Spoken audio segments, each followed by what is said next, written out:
राम मंदिर की प्राण प्रतिष्ठा 22 जनवरी को होनी है, जिसमें प्रधानमंत्री नरेंद्र मोदी भी शामिल होंगे। इस कार्यक्रम पर पूरी दुनिया की नज़र है। कई प्रमुख विदेशी अखबार और पत्रिकाओं ने इस कार्यक्रम पर टिप्पणी की है। वाशिंगटन पोस्ट ने लिखा है कि उत्तर भारत के शहर अयोध्या में भगवान राम मंदिर के उद्घाटन की जोरदार तैयारियां की जा रही हैं। अखबार लिखता है, सोमवार को राम मंदिर के उद्घाटन के साथ ही हिंदू राष्ट्रवादियों का संकल्प पूरा हो जाएगा और माना जा रहा है कि अप्रैल या मई में होने वाले राष्ट्रीय चुनावों में बॉर्डरों में इसकी अनगूंज देखने को मिलेगी। अखबार ने लिखा कि अयोध्या में कई टेंट शहर बसाए गए हैं और उनमें हजारों लोगों के रहने की व्यवस्था की गई है। दर्जनों उड़ानें वहां के लिए शुरू की गई, जिनमें कई वीआईपी शहर की उड़ान के लिए तैयार हैं। मूवी स्टार और सेलिब्रिटी भी प्राण प्रतिष्ठा समारोह में देखने के लिए जाएंगे। अखबार लिखता है कि अप्रैल मई में होने वाले आम चुनाव से पहले भारत के सबसे विवादित धार्मिक स्थलों में से एक में मंदिर के उद्घाटन से नरेंद्र मोदी की राजनीति को बड़ी रफ्तार मिलेगी। वो रिकॉर्ड तीसरी बार सत्ता में आने की कोशिश में है।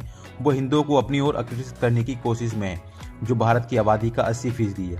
अखबार ने अधिकारियों के हवाले से लिखा है कि 7,500 लोग उद्घाटन समारोह में हिस्सा लेंगे। साल के अंत तक यहाँ हर दिन 1 लाख श्रद्धालु पहुंच सकते हैं। फाइनेंशियल टाइम्स ने लिखा है कि अयोध्या में हिंदू कट्टरपंथियों की ओर से एक मस्जिद गिराए जाने के 3 दशक बाद भारत के प्रधानमंत्री नरेंद्र मोदी उसी जगह हिंदू मंदिर के निर्माण में प्रतिष्ठा समारोह में हिस्सा लेंगे। अखबार लिखता है कि ऐसा करके वो अगले लोकसभा चुनाव का अभियान शुरू कर रहे हैं और इसमें धार्मिक राष्ट्रवाद अहम भूमिका अदा करेगा।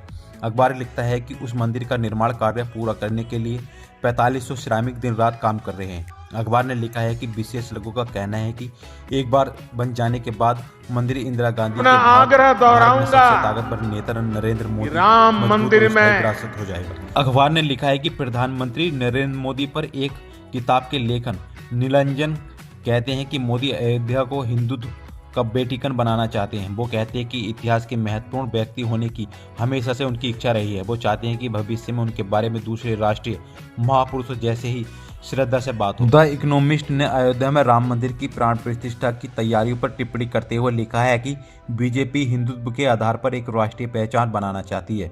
पत्रिका लिखती है, बीजेपी का कहना है कि हिंदुत्व या हिंदूवाद को बरसों तक मुस्लिम और ब्रिटिश हमलावरों ने दबाया है, इसलिए अयोध्या में जो कुछ हो रहा है बीजेपी को चुनावी नारों से कहीं आगे की बात है। हालांकि ये आयोजन गैर आधिकारिक तौर पर बीजेपी की चुनावी कैंपिंग होगा। पत्रिका ने लिखा है, प्रधानमंत्री नरेंद्र मोदी ने इस दिन लोगों को दिवाली मनाने के लिए कहा है। हालांकि 80% हिंदुओं में बहुतों का मानना है कि अयोध्या में राम मंदिर का निर्माण कोई जीत नहीं है, इसमें 14% मुसलमान भी हैं। मोदी की तारीफ करने इसमें कई बॉलीवुड स्टार भी शामिल होंगे, लेकिन ज़्यादातर विपक्षी नेता और कई बड़े हिंदू संत इस आयोजन से दूर ही रहेंगे। नरेंद्र मोदी की विरोधियों का कहना है कि अयोध्या में मंदिर का निर्माण करना लोगों के बीच उदासी को और बढ़ावा देगा। प्रधानमंत्री नरेंद्र मोदी की दुर्भावना का एक प्रतीक है। उन्हें डर है कि अगर मंदिर का अभियान के जरिए बीजेपी को तीसरी बार सत्ता मिलती है तो भारत एक अधिनायकवादी शासक का देश बन सकता है।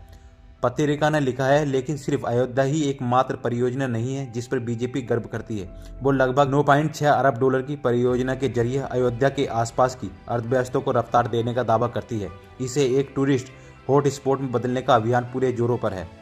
पत्रिका ने लिखा है, प्रधानमंत्री अचानक इतने लोकप्रिय नहीं हुए हैं। बीजेपी ने एक सोची समझी रणनीति के तहत ये सुनिश्चित किया है कि मीडिया सिर्फ पॉजिटिव कवरेज पर ध्यान दे। पिछले साल जुलाई में एक सर्वे हुआ था जिसमें 82% मीडिया घरानों का मानना था कि कर्मचारी बीजेपी का समर्थन करते हैं। पत्रिका ने यह भी लिखा है कि विपक्ष मोदी की नाकामी के बारे में बढ़ चढ़कर बोल रहा है। इसमें नोटबंदी, किसान कानून को वापस लेने जैसा मुद्दा रहा। उनका कहना था कि मोदी ने किसानों की आय दुगना करने का वादा किया था। उन्होंने भारत को मैन्युफैक्चरिंग हब बनाने का भी वादा किया था, लेकिन ये पूरा नहीं। समाचार एजेंसी रॉयटर्स ने भी अयोध्या में राम मंदिर की प्राण प्रतिष्ठा पर एक बड़ी रिपोर्ट छापी है। उन्होंने लिखा है कि भारतीय शहर अयोध्या के पास हवाई अड्डों पर निजी जेट की पार्किंग स्पेस में अब कोई जगह नहीं होगी। यहाँ की दुकानों में सोने की परतों वाली मूर्तियों का स्टॉक भी खत्म हो गया है, क्योंकि अमीर श्रद्धालु हिंदू धर्म के सबसे पवित्र मंदिरों में से एक में भगवान राम की मूर्ति की प्राण प्रतिष्ठा से जुड़े समारोह की तैयारियों में लगे हैं। प्रधानमंत्री ने मोदी और एशिया के सबसे अमीर मुख्य शख्स मुकेश अंबानी सोमवार को राम मंदिर के उद्घाटन समारोह में मौजूद रहने वाले 8,000 से अधिक लोगों में से एक होंगे। मंदिर का निर्माण करने वाले ट्रस्ट द्वारा आयोजित उद्घाटन समारोह आम चुनाव से चंद महीने पहले हो रहा है। चुनाव बीजेपी के पाले में जाने की उम्मीद है। राइटर्स ने ये भी लिखा है कि भारतीय लग्जरी चार्टर सेवा क्लब वन एयर सीईओ राजन मेहरा के मुताबिक इस कार्यक्रम में आमंत्रित होना एक स्टेटस सिंबल हो गया है। अधिकारियों का मानना है कि 22 जनवरी को कम से कम यहां 100 निजी विमान उतरेंगे, जिसमें यहां विमान पार्किंग स्पेस पूरी तरह भर जाएगी। यहां से 4 घंटे की दूरी पर स्थित वाराणसी शहर में भी पार्किंग स्लॉट भरे हुए हैं। गोरखपुर हवाई अड्डे में भी पार्किंग लॉट भरे मिलेंगे। गोरखपुर यहां से 3 घंटे की दूरी पर है। अयोध्या में हो रहे समारोह में ज्वेलर्स और सोना चांदी के कारोबारियों का बिजनेस बढ़ रहा है। यहाँ के कुछ रिटेलर्स ज्वेलर्स का कहना है कि भगवान राम के सोने की परत बारी चढ़ी मूर्तियों और मंदिरों की इतनी मांग है कि उनका स्टॉक खत्म हो गया। उन्होंने बताया कि कुछ आइटम थाईलैंड से मंगाने पड़े हैं।